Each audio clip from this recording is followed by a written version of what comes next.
नमस्कार।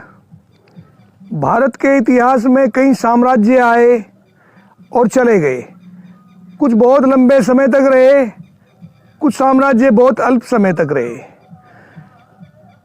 जिसमें एक साम्राज्य का नाम बड़ा महत्वपूर्ण तरीके से लिया जाता है, बड़े जोश के साथ लिया जाता है। उस साम्राज्य का नाम है मौर्य साम्राज्य। अब मौर्य साम्राज्य जिसके शुरुआत चंद्रगुप्त मौर्य ने की, जिसके गुरु चाणक्य कैसे महान पंडित रहे, उस साम्राज्य का समय बहुत ही अल्प रहा। बहुत कम राजा ही उसके बड़े सक्षम राजा रहे, बहुत अल्प समय रहा। जिसमें जबकि उसी साम्राज्य में एक महान राजा जिनका नाम सम्राट अशोक के नाम से जाना जाता है, वो भी रहे। आज मैं इसी विषय पे बात करूंगा कि मौर्य साम्राज्य के पतन का क्या कारण था। मौर्य साम्राज्य के पतन का कारण जहाँ तक मैं महसूस करता हूँ, वो एक बिंदु पर आकर रुकता है, और वो है सम्राट अशोक की वो गलती जो बेमेल शादी उन्होंने की थी। वो घटना क्या थी?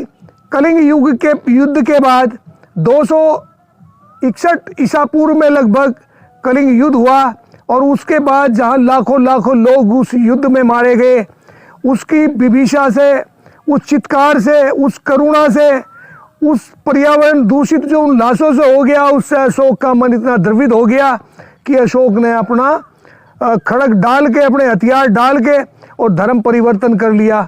और वो धर्म परिवर्तन कर लिया जिसमें करुणा और अहिंसा थी, वो था बौद्ध धर्म। भगवान बुद्ध के अनुयायी हो गए और उन्होंने शांति का रास्ता अपना लिया। तभी अशोक को महान कहा गया। दुनिया के बहुत सारे देशों में आज बौद्ध धर्म के अनुयायी हैं। सम्राट अशोक की उनके रंग महल में अनेकों रानियां थी।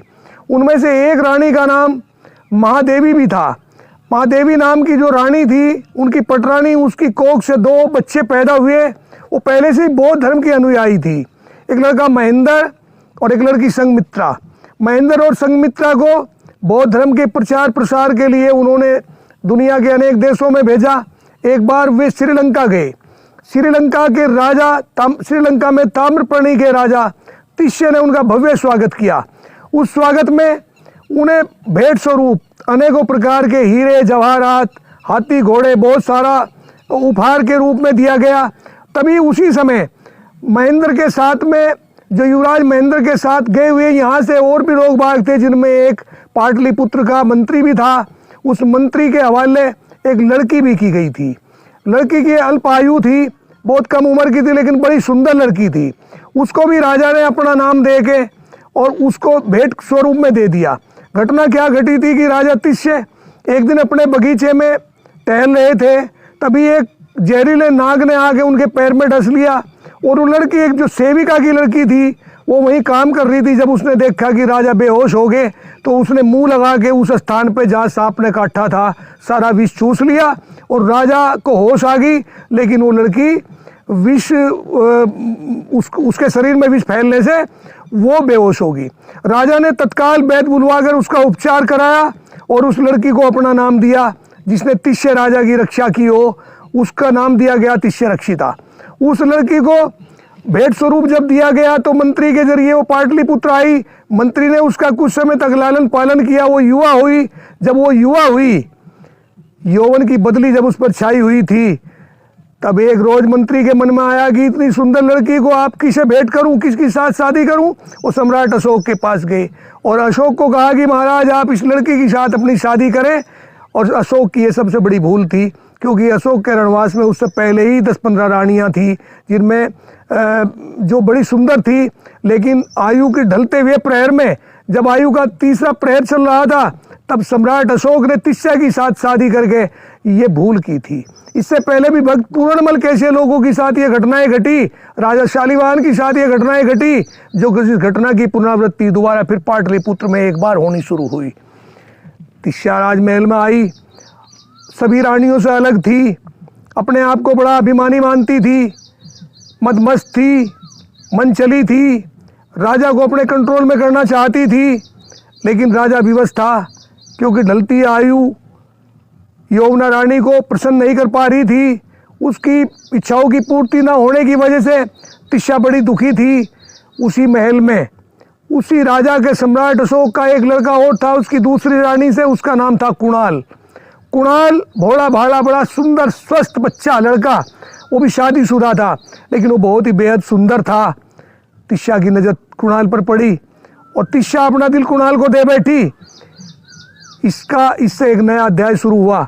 जब नया अध्याय शुरू हुआ, तिस्या चाहती थी कि कुणाल को मैं अपने प्रेम फांस में फंसाऊं, लेकिन कुणाल नहीं चाहता था। वो उसे अपनी माँ के रूप में देखता था और वो नहीं चाहता था कि तिस्या के साथ मैं ऐसा दुष्कर्म या ऐसा अपराध करूं। इस प्रतिशोध ये घटना चलती रही। एक दिन कुणाल ने तिस्या को बहुत बुरा भला कहा और उसे झिड़क दिया। उसे लताड़ते हुए उसे बुरा भला कहा, जिसको एक नारी अपमानित नारी जिसको सहन नहीं कर पाई। घायल सिंहनी, घायल नागिन और अपमानित नारी अपने अपमान का बदला लेने के लिए, प्रतिशोध लेने के लिए अनेक षड्यंत्र रचाने लगी।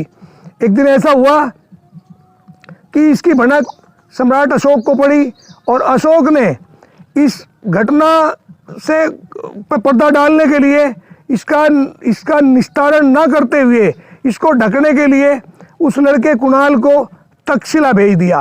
तक्षशिला में का उपराजा उसे बना दिया गया और उसके साथ में उसकी पत्नी कंचनमाला नाम की जो उसकी पत्नी थी वो भी चली गई और वहाँ वो रहने लगे, राजकाज चलाने लगे।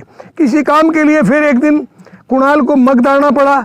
जब मगध में आया तो वहीं तिस्या थी और तिस्या रक्षिता ने कुणाल को देखा। फिर वो अपना आपा खो बैठी और घटनाक्रम फिर बदल गया। कुणाल ने फिर उसे कहा जो कहना था और कुणाल वहाँ से चला गया, लेकिन उसने उस दिन प्रतिज्ञा ले ली कि मैं इस अपमान का बदला लूंगी।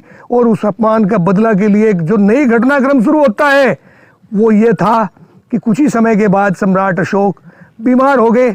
और जब वो बीमार हुए, सम्राट अशोक बीमार हुए, डॉक्टरों ने, सबने, हकीम वैद्य उस समय के थे, उन्होंने मना कर दिया, लेकिन उपचार शुरू था।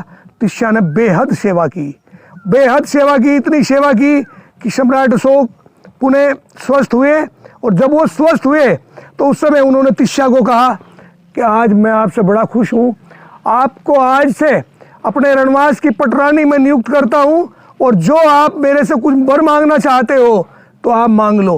पुनः फिर वही एक पुनरावृत्ति हुई इतिहास की, जैसे राजा दशरथ को कैकेयी ने भ्रमित करके 2 वर ले लिए थे, ऐसे ही तिस्या ने सम्राट अशोक से को कहा कि आप मुझे अगर देना चाहें तो 2 कागजों पे अपने हस्ताक्षर करके राजकीय मोहर मार के मुझे 2 कोरे कागज दे दो, जिसका मैं समय आने पर उपयोग कर लूंगी। सम्राट अशोक ने वही किया और 2 कागज दे दिए। उन दोनों कागजों को लेकर तिस्या ने रखा। आपदाओं में अवसर तलाश करने वाली तिस्या ने एक दिन अच्छा उपयुक्त समय देखते हुए कि क्या क्रिया प्रतिक्रिया होती है, क्रिया की प्रतिक्रिया तलाशने के लिए उन्होंने उस वृक्ष को, जो बोधि वृक्ष के नाम से जाना जाता है, उस वृक्ष को कटवाया, जिसके नीचे भगवान बुद्ध को ज्ञान की प्राप्ति हुई थी। लेकिन उस वृक्ष के कटने से क्रिया पर बहुत प्रतिक्रिया नहीं हुई। तिस्या ने समझा कि अब राजा तेरे मोह में फंसा हुआ है, तुझे कुछ नहीं कहेगा, क्रिया कुछ हुई नहीं, अब दूसरे पत्र का भी इस्तेमाल कर। उसने दूसरे पत्र का इस्तेमाल करते हुए उस पत्र पर लिखा, तक्षशिला के महासामंत के नाम लिखा कि कुणाल की आंख निकाल कर उसका वध किया जाए। और ये जब आदेश लिखकर पत्रवाहक के द्वारा तक्षशिला के महासामंत के पास, राज्यपाल के पास भेजा गया तो हतप्रभ रह गया। पत्र दिखाया गया कुणाल को बुलाकर कि आप, यह आदेश राजा का है, क्योंकि आदेश तो राजा ही का था। इस घटनाक्रम का तो किसी को पता ही नहीं था कि इतना बड़ा षड्यंत्र रचा जा रहा। कुणाल पितृभक्त था। कुणाल ने कहा कि इससे अच्छा सौभाग्य क्या होगा कि मेरे पिता ने मेरा वध करने के लिए कहा और मेरी आंख निकलवा रहे, इसमें कुछ शुभ ही होगा राज्य के लिए। उन्होंने सहर्ष स्वीकार कर लिया। पत्नी को बुलवाया गया, नुकीले यंत्र मंगवाए गए, लड़के की दोनों आंखें निकाली गई। लेकिन जब वध करने का समय आया तो बधिक ने मना कर दिया कि मेरा हाथ नहीं उठता। राज्यपाल ने कहा कि आप यहाँ से चले जाएं। कंचनमाला अपने पति का हाथ पकड़कर राज्य से तक्षशिला से बाहर चली गई, जंगलों में इधर उधर घूमती रही। लेकिन उस समय वो गर्भवती थी। मांगते खाते रहे। दोनों को गाने बजाने का शौक था। कुणाल गाया करता था, कुणाल गाया करता था और कंचनमाला बीणा बजाया करती थी। ऐसे ही मांगते खाते फटे हालत खराब पाटलिपुत्र के पास पहुँचे।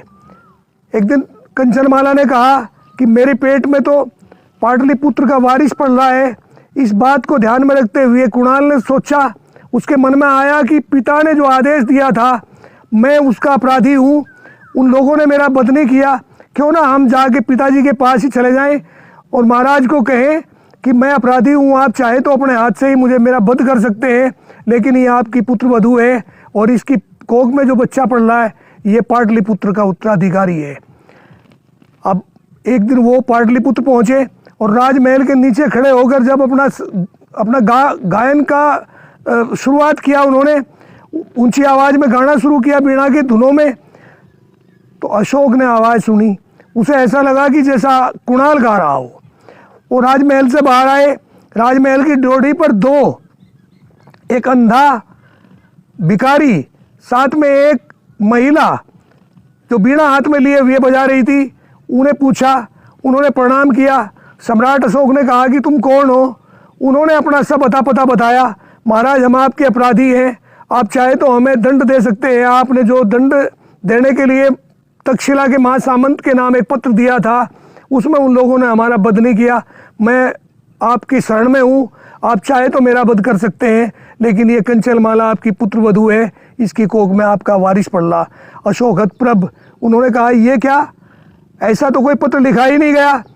सिर चकरा गया, लेकिन तभी ध्यान आया कि तिष्य रक्षिता को 2 पत्र दिए थे। पूरे दरबार के बीच में तिष्य रक्षिता को बुलाया गया, वो पत्र मांगे गए। तिष्य रक्षिता के पास दोनों ही पत्र नहीं थे। तब राजा ने कड़े शब्दों में कहा कि या तो वो पत्र दे, नहीं तो बता कि तुमने किसे पत्र दिए थे और उन पर क्या लिखा था। तब तिष्य रक्षिता ने बताया कि एक पत्र के जरिए मैंने क्रिया पर प्रतिक्रिया देखने के लिए बोधि वृक्ष कटवाया और दूसरे पत्र से कुणाल की आग निकालकर उनका वध करने का आदेश तक्षशिला के महासामंत को दिया था। अशोक आग बबूला हो गया। जो शांति का पुजारी, करुणा और अहिंसा का पुजारी, उसी आदमी ने उस राजा ने तिष्या को भरे दरबार में कोड़ों से पिटवाकर पहली बार इतिहास में ऐसी घटना घटी कि पाटलिपुत्र के चौराहे पर चिता लगवाकर तिष्या को जिंदा जलवाया गया और कुणाल को उनका उत्तराधिकारी बनाया गया। 8 साल तक अंधा कुणाल अपने उस पुत्र संप्रति के नाम से राज करता रहा। इतिहास में दूसरा अंधा राजा धृतराष्ट्र के बाद पाटलिपुत्र में अगर रहा तो वो कुणाल था। इस प्रकार की घटनाएं जब घटती हैं तो वो आदमी की नासमझी से होती है।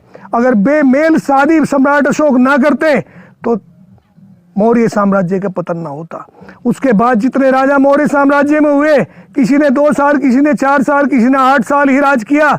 लंबे समय तक ये सल्तनत नहीं चल पाई, ये डायनेस्टी लंबे समय तक नहीं चल पाई। हमेशा आदमी को ध्यान रखना चाहिए, इस प्रकार का शौक राजे महाराजाओं में होता हमेशा आया, लेकिन जब भी ढलती आयु में युवा यौवना किसी रानी से शादियां हुई, उस परिवार का यही हर्ष हुआ जो मौर्य साम्राज्य का हुआ। नमस्कार।